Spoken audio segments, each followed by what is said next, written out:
오늘은 우리가 위기의 순간을 만났을 때 가장 중요한 것이 무엇인지 한번 생각해 보도록 하겠습니다. 여러분, 우리는 내 인생이 내 뜻대로, 내 마음대로 안 된다는 사실을 너무나 잘 알고 있습니다.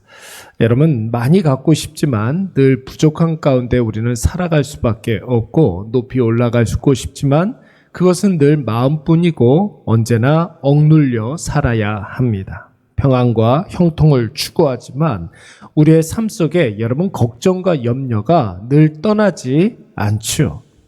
여러분, 물론 우리는 인생의 어려움이 전혀 없는 인생, 여러분, 이 세상에 존재하지 않는다는 사실을 우리가 너무나 잘 알고 있습니다. 그러나 막상 인생의 위기를 만나게 되면 우리는 늘 당황할 수밖에 없고 마음을 졸이게 되고 세상 다 산 것 같은 그런 절망감에 빠지기 일쑤입니다. 오늘 야곱의 아들들이 이런 긴박한 상황에 봉착해 있는 것이에요.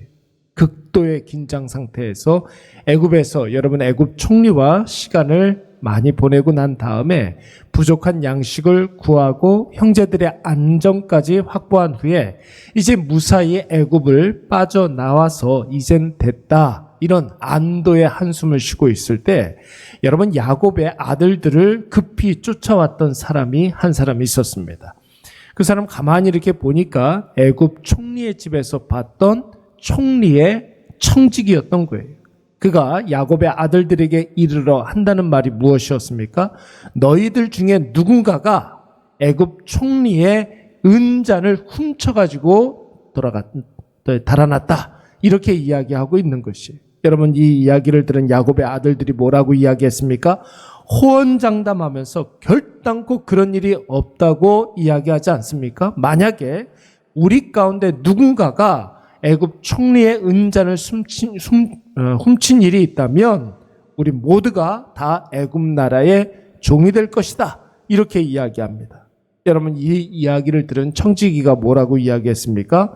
오늘 본문의 말씀을 보시면 너희가 한 말 그대로 하라, 그렇게 이야기하고 있습니다. 야곱의 아들들 중에 누군가에게 은잔이 나오면 그를 노예로 끌고 돌아가겠다, 이렇게 이야기를 합니다. 그런데 여러분, 여기에서 특이한 점 한 가지가 있습니다. 그것이 무엇이냐면 야곱의 아들들은 이 청지기에게 뭐라고 이야기했습니까? 우리 중에 누군가가 은잔을 훔친 일이 있으면 그는 죽을 것이고 우리는 다 애굽의 노예가 될 것이다, 이렇게 이야기를 했는데 오늘 애굽 총리의 청지기는 훔쳐간 그 사람만 종으로 끌고 돌아갈 것이고 나머지는 그냥 돌려보내주겠다, 이렇게 이야기를 합니다. 여러분, 분명한 의도가 있는 말 아니겠습니까? 형제간의 하나됨을 지금 시험하고 있는 것입니다. 여러분, 야곱의 이 말을 들은 이 청지기의 이 말을 들은 야곱의 아들들의 입장에서 한번 보십시오. 과거의 야곱의 아들들 같았으면 당장 그렇게 하자고 했겠죠. 그러나 옛날에 그들은 한번 보세요. 늘 자기밖에 모르던 사람들이었으니까 그렇게 이야기하는 게 당연합니다. 그러나 그들이 이제는 완전히 달라진 사람들이 되었습니다. 그간의 여러 번의 시험을 통해서 그들은 자신들이 운명 공동체라는 사실을 깨닫게 됩니다. 형제를 위해서 내가 기꺼이 희생해야 된다라는 사실을 알게 되었던 것입니다. 그리고 그들의 짐을 수색해 봤을 때 여러분, 뜻하지 않게 베냐민의 곡식 자루에서 애굽 총리의 은잔이 나오지 않습니까? 그때 야곱의 아들들의 반응을 한번 보십시오. 13절 말씀을 보시면 그들이 옷을 찢고 다 같이 함께 애굽으로 돌아갔다고 했습니다. 여러분, 여기서 옷을 찢는다라는 표현은 여러분, 성경에서 굉장히 자주 나오는 표현인데 분노할 때 여러분, 이 옷을 찢는다, 이런 표현도 많이 씁니다. 그런데 극도의 슬픈 감정이 들었을 때 옷을 찢는다, 이런 표현을 더 많이 쓰는 거예요. 자신의 생각대로 되지 않거나 자신이 감당할 수 없는 일을 만났을 때 사용하는 표현입니다. 그러니까 야곱의 아들들은 베냐민의 짐 속에서 은잔이 나오자 다른 형제도 아니고 베냐민의 자루에서 은잔이 나오니까 너무나 어처구니가 없고 황당해서 그들의 옷을 찢고 지금 극도의 슬픔을 느끼고 있는 거예요. 그리고 베냐민 혼자 애굽에 돌려보낼 수 없었기에 야곱의 형제들도 다 함께 베냐민과 함께 애굽으로 돌아가게 됩니다. 사랑하는 여러분, 위기의 순간에서 우리는 절대 혼자 있으면 안 됩니다.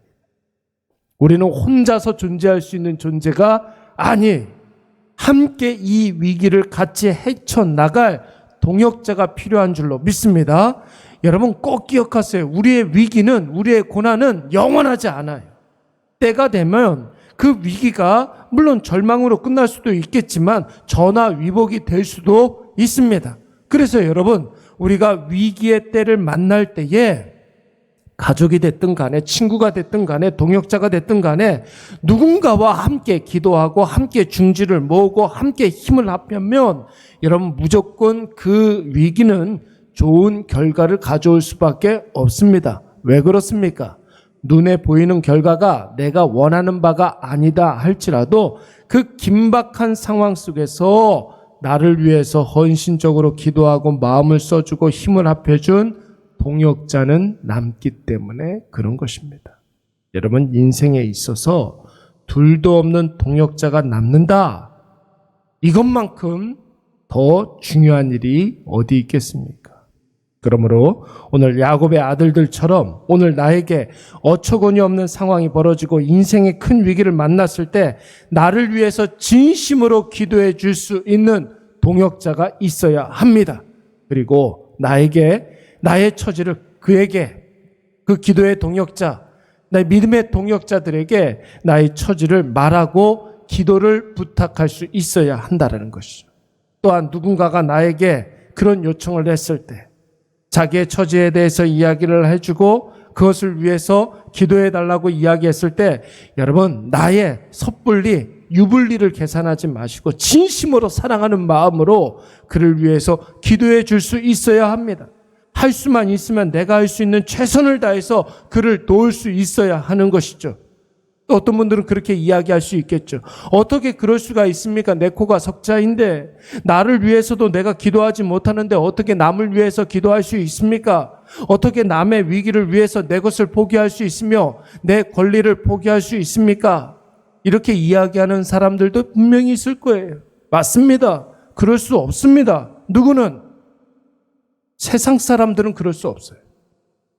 예수 없는 사람들은, 거듭나지 못한 사람들은 절대 그렇게 하라고 해도 못합니다.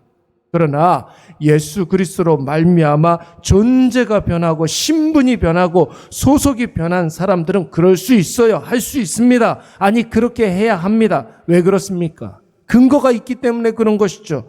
예수 그리스도께서 나를 위해서 그렇게 하셨기 때문에 예수님의 자리를 포기하시고 예수님의 시간을 멈추시고 예수님의 모든 것들을, 권리들을 다 내려놓으시고 나를 살리고자 나 대신 십자가에 달려 죽으셨기 때문에 우리도 그렇게 해야 될 줄로 믿습니다. 사랑하는 여러분, 십자가는 나의 옛 모습을 죽이는 거예요.